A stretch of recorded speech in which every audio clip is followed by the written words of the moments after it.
history is not necessarily that which is told by the victors, but it's that which is familiar to the people in which it's told to. Episode number 8. Welcome back to the Certain Uncertainty podcast, where we bring you weekly conversations about new topics and ideas that we are pondering on and trying to figure out what they mean in the context of our own lives. To start us off, we have Jon giving us a series of questions which we will use to guide our conversation today and understand where we can come to a few sets of conclusions and how they can apply to your life right now. All right, what's going on, knowledge-loving people? Yeah, so as usual, I'm just going to jump into a set of questions that are going to be somewhat fun to entertain as we go through this conversation. Today's general topic is about history and the way history is perceived through multi-decadal spans. So here are the questions. Is history told by the victors? Are victors the individuals that select which information gets communicated? Or are victors those who fail to recognize their ideological defeats? Are labels persistent, and how long do they take to change? How does familiarity bias our understanding of the past? And then we're going to talk about some aspects of familiarity there. So let's just jump into the first one, Joe. And so, is history told by the victors? I think what's important is that we first start off with understanding how we communicate history in different ways, whether it be educational, person-to-person stories, interacting with strangers, and how we determine the definition of communicating history and stories, I think is firstly most important.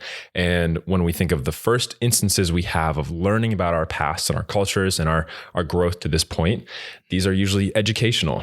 And when we're in an educational environment, we like to talk about the different major points in history, sometimes how we got there, not often why we got there, because there's so much to cover that we kind of have to ski over all these different topics.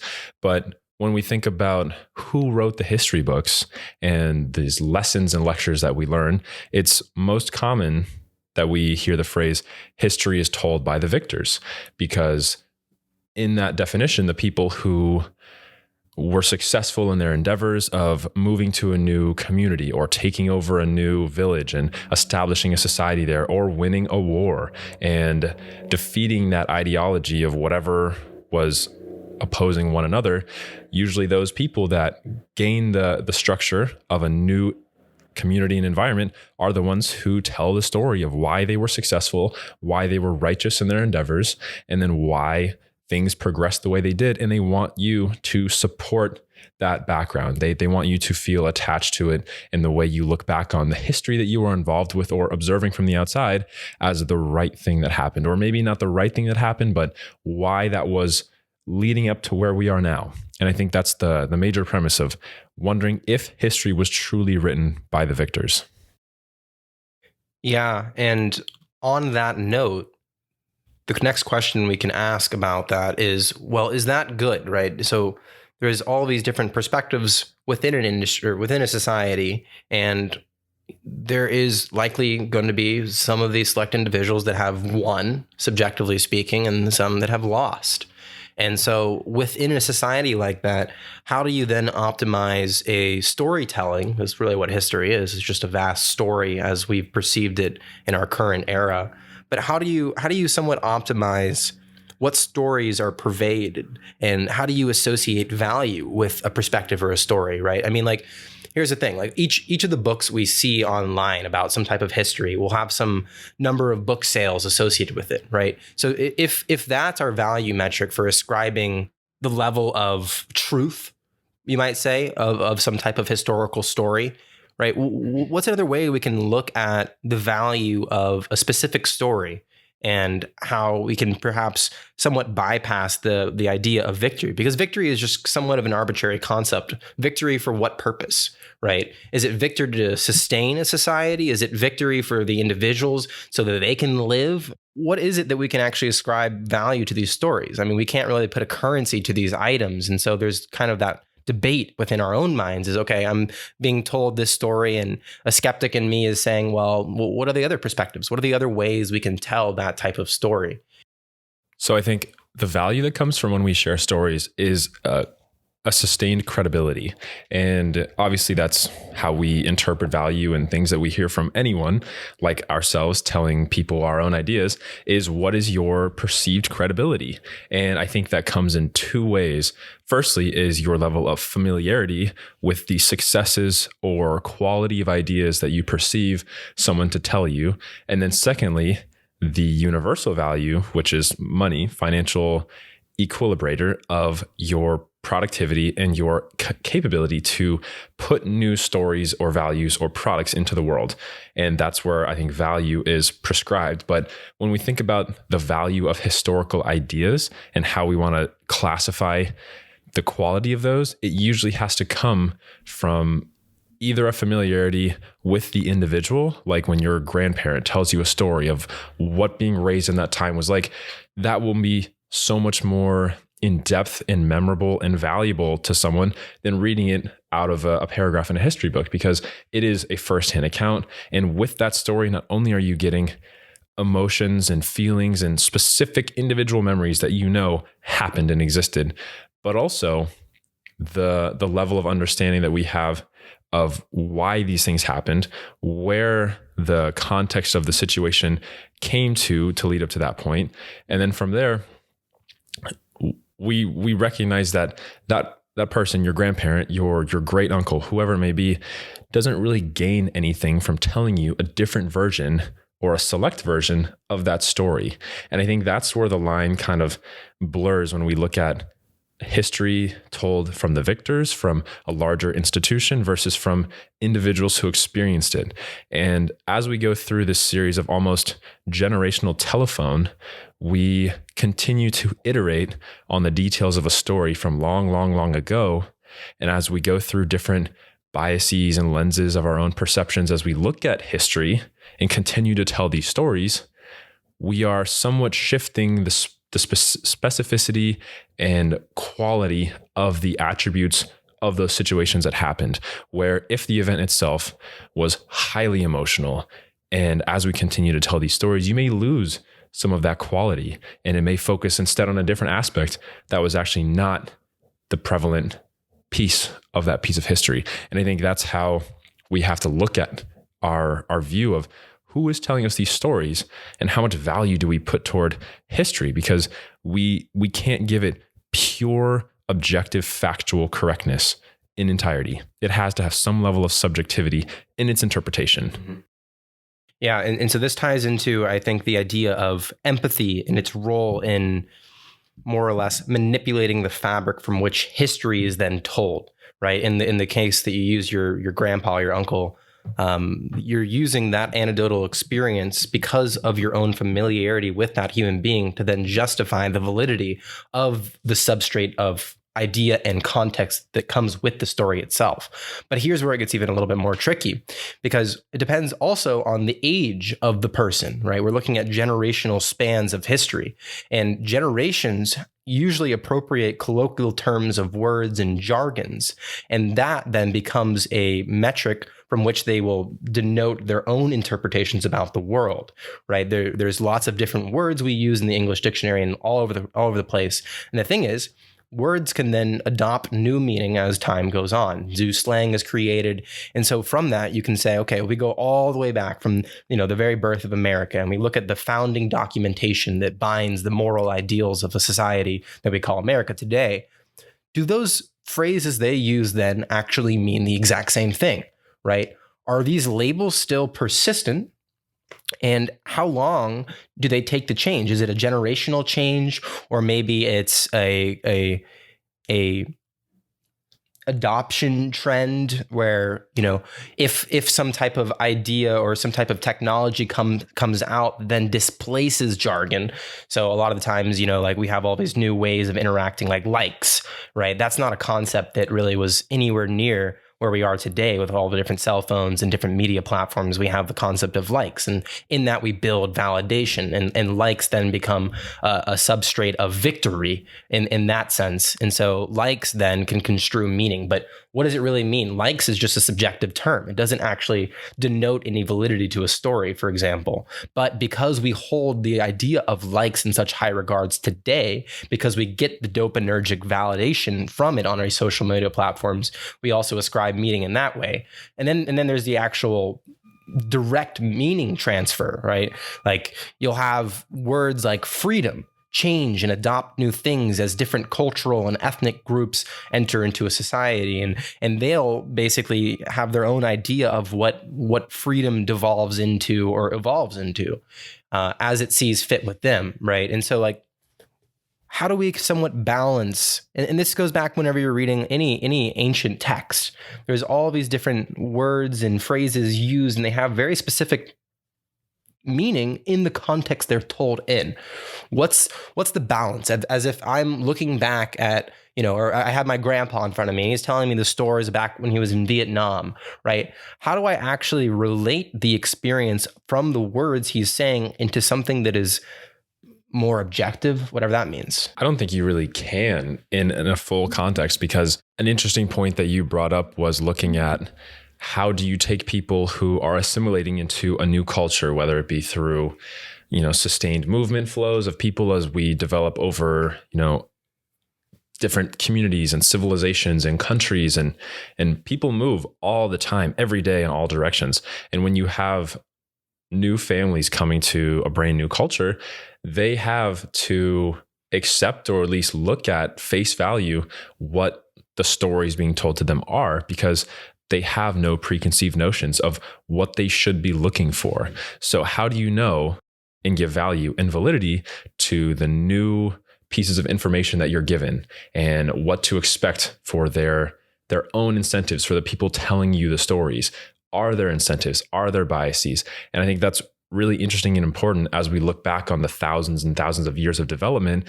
If you look back at the Central American, like Mayans and the Aztecs, and as the Spanish conquistadors came into these new civilizations, and what happened as these progressions of assimilations happened, and then who told these stories afterward, there are civilizations that do not exist anymore, and we have remnants of the stories of what happened and why, and then we have ongoing stories of who succeeded those groups. And I think that still exists today. Truly, to this day, there are still instances where new people have to evaluate what information they're given without knowing they have to evaluate different aspects of these stories, which make it ever more challenging and important in understanding the way we tell stories and create history. And that's really important to delineate, because as we go forward and share stories in an age where it's ever changing to communicate faster, broader, you have to figure out new ways to delineate between biased stories or selective pieces of history, and understand that a lot of what you may understand or read or learn is someone's specifically produced idea of what they want as either a comprehensive or non-comprehensive evaluation of an event. Yeah, I have a few thoughts on that, and it's to your point. I mean, you really can't find some objective reality from some anecdotal experience. There's no way. You don't have the same sensory pathways as that individual, and the words that they use to ascribe meaning to those sensory pathways in a form of communication between two individuals is going to vastly be different. And not only to mention their memory systems are somewhat blurry when they're recalling it, and that has its own error metric, you might say. But here's something where we can jump on something. I think the idea of jargon morphing is really where I want to capitalize on. But here's the question that I'm trying to think through right now. Does jargon have a specific entropy? Do different words have different levels of entropy in how they devolve meaning?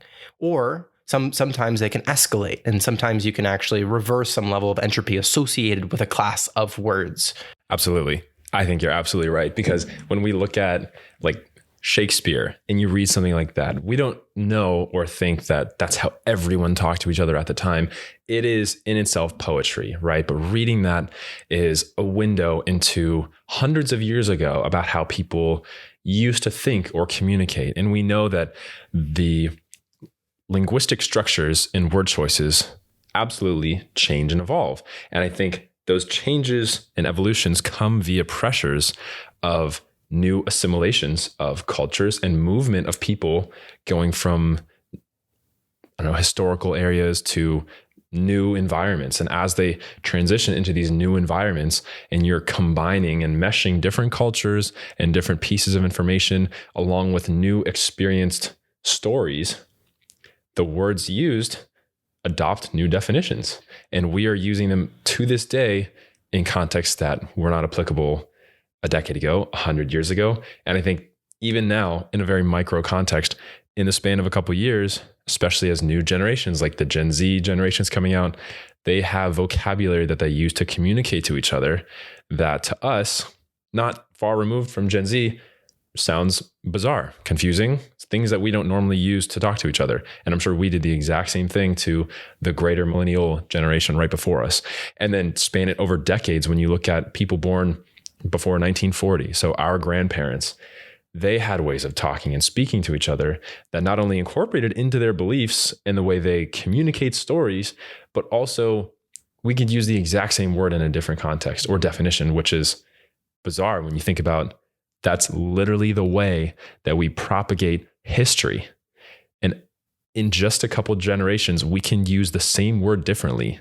And that's how we have to rely on our prolonged storytelling of history. It's no surprise that it evolves and changes in the way that we perceive the events that happened hundreds of years ago or thousands.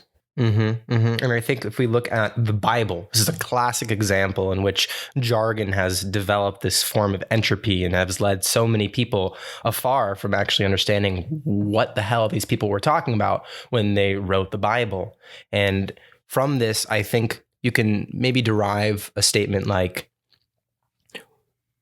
a way to communicate in words will always build a moral or ethical ruins behind it, and that it will always collapse in the nature of time, so that you can pick apart different ideas from these large moral faculties like the Bible and so forth, and then you can find some real value in there. But never will you ever find the true structure of thought that was initially created.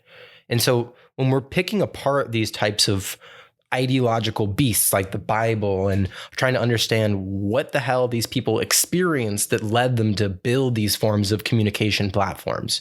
And maybe the real limit here in telling history is that we're using text, we're using words, we're using a vocal transmission medium, which comes with its own subjective inferences, depending on what other experiences that individual's had and how other people in their environment have used these words and so forth.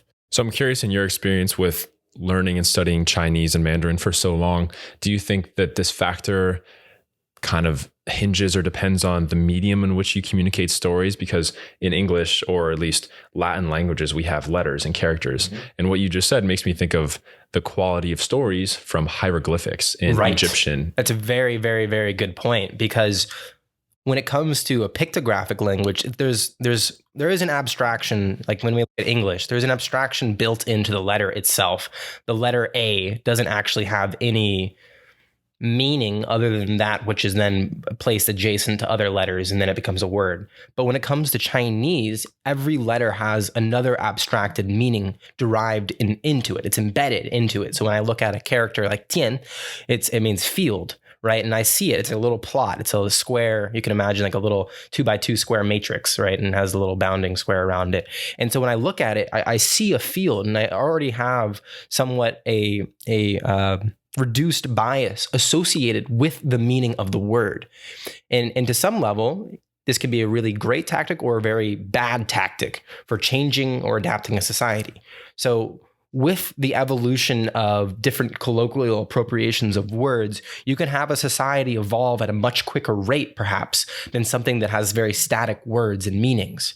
It has that flexibility in English to then adopt new meanings as is fit with technology. But because all the different hieroglyphical understandings are built 2,000 years ago, a lot of the ways that those were depicted used old technology. Like another character, it's a radical. It's called Dao. It's a knife, and it's used all across agricultural types of meanings and characters. But we don't use knives anymore in like agriculture, right? We use all these different types of technology. And so, those meanings have degraded and perhaps held them back from unlocking newer meanings in the technological field. And maybe you could also make the argument that this is why people are gravitating towards English for science, why everyone in academia necessarily nowadays has some grappling with English. It's because I think of the rate in which these terminologies can be adopted, adapted, and changed by industry even. Different words in an academic sector will have a very specific meaning than, if you go from like biology to history, or you go to economics. You'll have like the word like increase, or like you'll have like progression, and they'll mean different things. Even though like the basic understanding is the same, it's just like, well, it's the context that drives it. So it would be like if we had some sort of subjective metric to give the necessity to understand or interpret a word and how that word is written. And it makes me think of like the hieroglyphs and images that we found for Egyptian cultures and like Aztec and Mayan. When we look at these interpretations of their symbolic communication, there's really not a lot of space for us to think about, was there sarcasm involved in this statement? Was there a hidden meaning? There could be a hidden meaning, but less so than if someone were to put a book into a time capsule and open it 2,000 years from now. And the people who found it, whatever language they're speaking, had to decipher our levels of sarcasm and poetry and intonations in the way we describe stories. And you often hear people talk about Spanish and French and Italian being the Romance languages, and they're very musical and they have a melody to the way that you speak through sentences and things and ideas, and they sound very beautiful to the ear, where English and other Germanic languages have a little bit more harsher emphasis on syllables and consonants. And I think when we look at the spread of ideas, it's super interesting to go off the point you were just saying, how it really doesn't matter how you have to interpret the subjective bias of that word. Like, what it means. There's already an association with the image, with the character. And it makes me think about how strangers could communicate to each other, and like what is the definition of a true stranger? If I were to show you a word in English or a phrase and I gave you no other context to talk about it, versus a word or a phrase in Chinese or Mandarin, would there be the same level of unknown approach to that sentence? Or given the characteristics of that language, could you look at it and say, oh, I know based off of this language as a whole, there are hidden, or at least base level associations with this phrase? And we derive meaning also based on that familiarity complex too. And that, back to the example of your uncle telling you a story, right? You ascribe meaning to it because of your own comfort and familiarity with speaking to that individual, regardless of the words that they mean. You're gonna create your own meaning based on how you understand the words that he's choosing to use.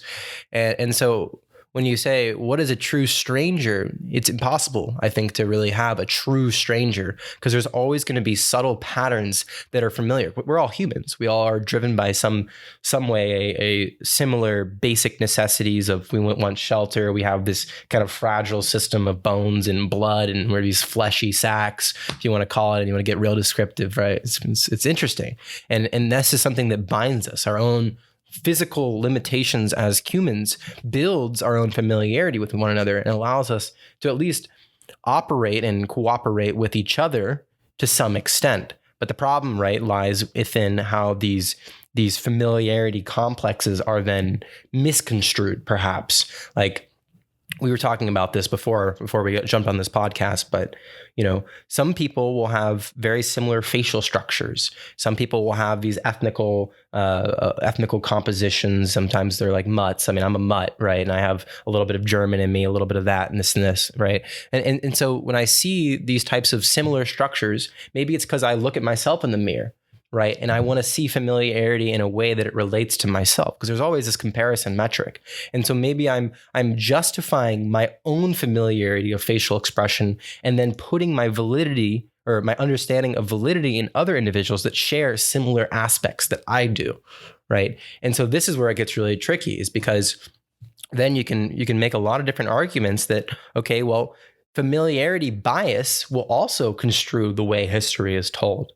If you're constantly telling different individuals, people who are completely different than you, a different way of understanding the story, there's two aspects that are potentially really bad, though, because look, the person who you're telling is actually like a true stranger, even though it's kind of mythical, but like the closest to a stranger you can get, they're going to have their own colloquial accepted jargon terms. And not only are they going to misinterpret what you're saying, but they're not even going to have the familiar lens, and they're going to be more willing to ascribe bad meaning potentially with it, because they're already skeptical of the uncertainty that you don't have the familiarity with, right? And so this is where it gets into kind of a tricky understanding. It's like, I got to figure out how to communicate with people that can incrementally decrease the familiarity of an idea so it can then be dispersed to the largest amount of people. It has to go through incremental steps, as in I tell a person who's, somewhat similar to me, right? And then you go down the hierarchy. They tell another person who's somewhat similar to them, and you keep going. And at the very end of the day, you're going to get some person that is completely different from the original person that told it. But maybe you're losing less meaning because you're trying to resolve the familiarity gap with doing this chain of events, this incremental communication tactic. And so maybe this is a value added as well. And I'd be curious to hear what you think about that. So I think what it makes me think about is if you were to tell a story to someone who is as similar to you as you could find in whatever metric or set of qualities you want, and then say that person was just 10% different than you, and then you have 100 people or even 10 people that tell the story that you started with to 10 people, and each time you have an incremental change of 10% from the original, eventually the 10th person will be 100% different from you. Not literally, but they may have some overlapping similarities that the differences may not offset. But in that context of the incremental changes in familiarity, it's an interesting thought concept to try and work with, to think about how not only our essential game of telephone and our communication changes as we pass an idea through our own lenses of perception, the doors of perception, and how you look at things, and then tell that to someone else. And then this pattern continues and iterates. You may have a completely different story by the end of it. And it could change with the types of characters that you use to send that story, or the words that you use to describe that story. And then the level of familiarity you have with strangers. And it makes me think of like pseudo-strangers. You essentially have some familiarity to so many people that you kind of have to define what is a true stranger. Because if you're meeting someone on the street for the first time, you've never met them before, you may not have any sort of preconceived notion of what you're going to talk about, who they are, what their background is. But in other contexts, say you have a favorite streamer, you have a streamer you watch on Twitch or YouTube, and they have so much of their life put on the internet available to tens of thousands of people that if you meet them in the street, you know so much about their life and their thoughts and their interactions and their ways of expressing ideas, and they know absolutely nothing about you. Is that a true communication or interaction between strangers? Or is it a pseudo-stranger because they know nothing about you, but you know so much about them? This is interesting, because then it's the validity of what I say to them. They'll be interpreted, they'll be very skeptical, right? However, whatever they say to me, I will take because I know about them. And so this is the whole non-back and forth argument. I think it's like, it's not a back and forth. It's not that everyone has equal weights into how valid or how true, to use that term, a piece of information is. it is very dependent on the bond between two individuals choosing to communicate. And I think that's the whole realm of miscommunication there. It's, do you buy as much as I'm telling you as you buy that what you're telling me? Probably right? not. Right. Yeah, probably not. And so it's like, well, are we even agreed upon the mutual trade of ideas? As in, is the trading of ideas actually a standard? Is there any standard to how we are treating ideas here? And I think this is probably a problem because we don't have currency ascribed to our thoughts. Right. It's impossible really to really value thoughts because you never know how a thought manifests into action and action into some tangible good or product or resource or service. And so there's always this dispute as to what is the value of what I'm saying relative to the value the other person's telling me. And when we're looking at history, this is where history, I think, becomes manipulated into this complex fabric of stories of some validity and some absolute not validity, and then, actual truth, like tangible events that actually took place.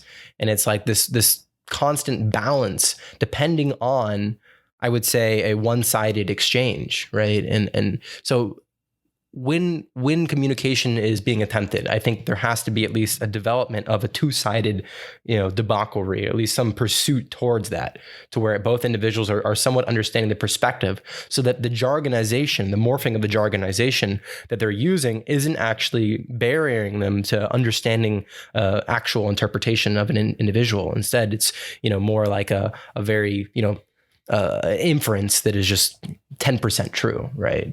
I think that's so cool when you said the association of value of ideas. And that really inspires me to think about, like, when you meet new people and going through the process of the jargon or the similar words. I think when we meet true strangers, so I think the delineation between pseudo-strangers and true strangers is the level of randomness in what you can expect or not expect at all there to be in this communication that's about to proceed. And I think most often when you meet someone who's truly a stranger and new, your pre-set levels of conversation and questions are trying to find where you have similarities. Most often when you meet someone new in, say, it's a house party or a dinner or a context of a conference or something, it's actually, a conference doesn't count. I will take conference out of that. But say like a party or on the street, it's, what do you do? Where did you go to school? Where are you from? Where did you grow up? You're narrowing down as much as you can to the levels of similarities that you have, or having a similarity on the fact that you have differences from the aggregate of what you're surrounded with. So say you live in New York and you meet 50 people who all went to NYU. And then you meet someone who did not go to NYU and say, neither did you. You are now similar to that person in your own differences from everybody else.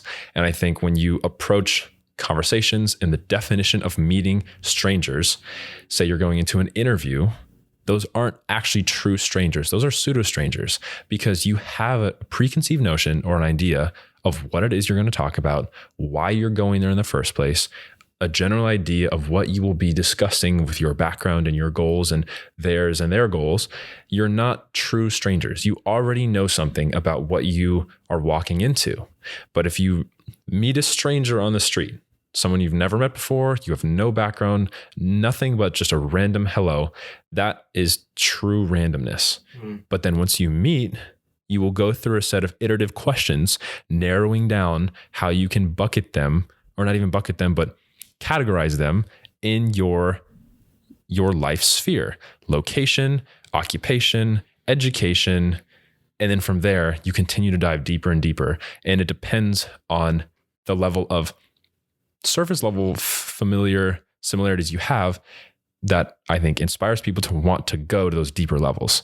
If you don't have surface level, or maybe not surface level, that's kind of superficial, but base level similarities, like same school, whatever, all those things, will you still want to progress deeper into seeing if you have overlapping passions or overlapping ideas or an overlapping history, and then trying to see if there's a new novel way to describe ideas? You know what I'm kind of getting at? Yeah, it's tough. I'm trying to relate your idea back into history, and I'm seeking somewhat of a different perception of history. So yeah, history may be told by some victors, or at least the people that get to choose what information is collected. But there's also this familiarity aspect, because history might be told, but it's really about how history is interpreted and then inherited, right? With these overlapping affects and so forth. And so maybe it's like history is not necessarily that which is told by the victors, but it's that which is familiar to the people in which it's told to. Right. I can only understand aspects of history that I've had at least a similar type of experience I can relate it to in the first place. So like none of us have had like, any experience in wars, at least in the Gen Z era. None of us really have. I mean, we're both Gen Zers. And so for us, when we're hearing stories about the tales and stories in war, what are we imagining, right? What are we actually thinking about, and how are we construing history? Because we're going to be the ones telling about this historical pattern as we grow older and new generations are recruited into life. And I want to understand at least how this familiarity concept in education, whether or not you're familiar with these other types of these ideas that are told in school, how familiar are you with them? And I think the people that are somewhat sheltered from the world, and I think a lot of parents shelter children in this way nowadays, especially with all the different influence of technology, and they want to just be like, okay, I don't know what's going on with my kids, so let's lock them down. But the problem with doing that is that these are the individuals that are going to construe history in a specific way, and they need a relative baseline to then even relate the experience of history to tell it, so that we can continue to learn from it. And this is the whole problem, is that there isn't necessarily an experiential learning aspect that comes with history. It's told in text forms with meaning that is ascribed through multiple generations, and each generation is going to come to their own interpretation of it because the words they use are different. It's because there's no consistency within the English language for which we use jargons and terms and so forth. So what would you say? What would you say is another way to think about history as a form of interpretation? I think I would have loved to have seen our modern day culture. And I think something interesting that you said is recruit new generations into life. I think that's such an interesting way of talking about bringing more people into the world, recruiting them into life. I really would have loved to have seen our generation, or at least our culture, widely accept the process of oral history recollections.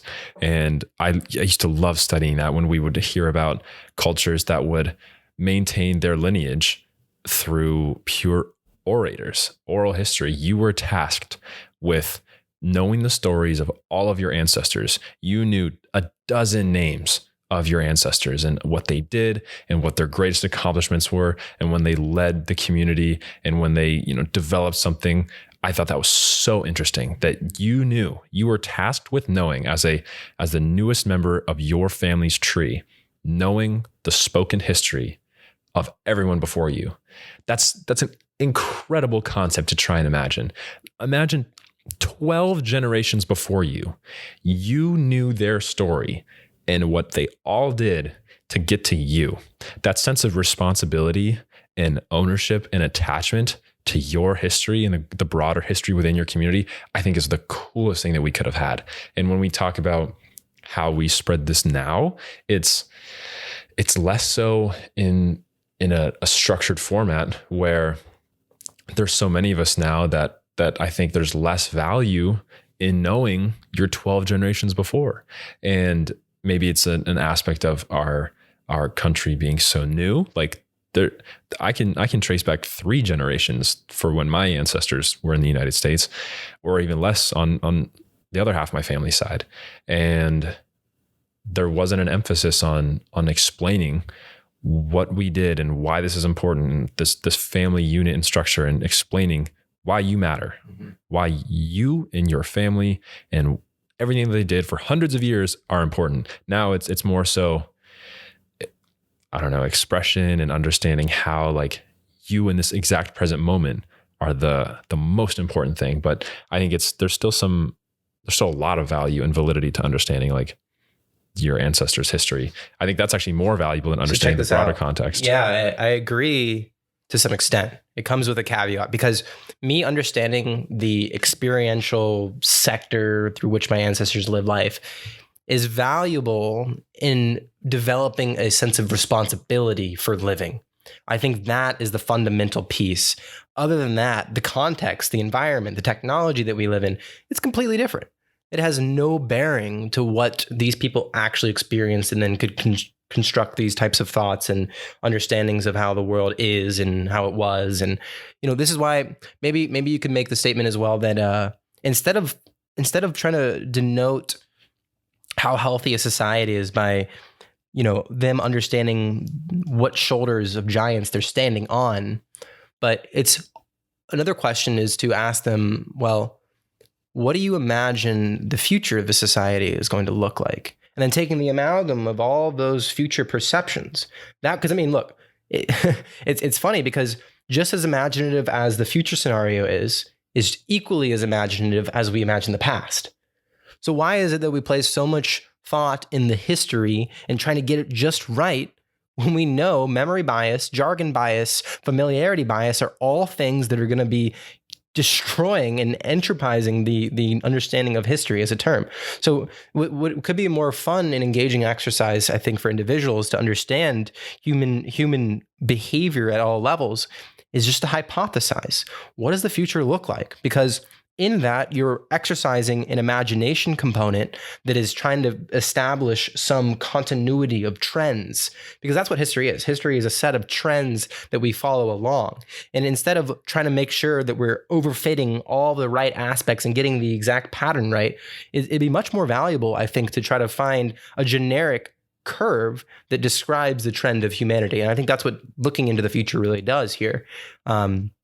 Not only is it an interesting exercise, but it also helps innovate too, because we see gaps in society and everyone has their own understanding of gaps in society. And so it's something that I think we focus way too much on history and trying to understand how people were feeling. We're not going to understand that. We're not going to understand how people felt oppressed. We're not going to understand how ideas were suppressed. We can't relate to it. We don't have that actual substrate of experience to relate it to. But what we can do is we can relate our current experiences in present modern day America or wherever we are, and then talk about the future. This is something that we can all jump aboard because it hasn't happened yet. And this is something I wanted to somewhat end the episode here with, just as a form of wrap up. And when we're looking back at history, it's like, okay, well, look at also the future, because you can describe the history by looking at the future, relating it to the present, seeing that trend, and then looking back from the present to the history and then seeing that trend. Those are the components that allow you to understand human behavior at a much larger scale. Way more important, right? Absolutely. I think that's a fantastic kind of set of quotes that we can end this episode on. It's looking backward to truly understand how we're moving forward. Perfect. Well, thank you so much. This has been episode 8 of the Certain Uncertainty podcast. We'll see you next week. If you made it this far into the podcast and want to hear more content, please consider following us on Spotify, iTunes, or YouTube, and sharing today's podcast link with your close friends. We hope this podcast incites you to start some interesting conversations and expand on some of the ideas we've discussed. Thanks again for listening to this episode of the Certain Uncertainty podcast, a podcast aimed at unveiling the certainly uncertain relationships between some of the most complex systems known to man.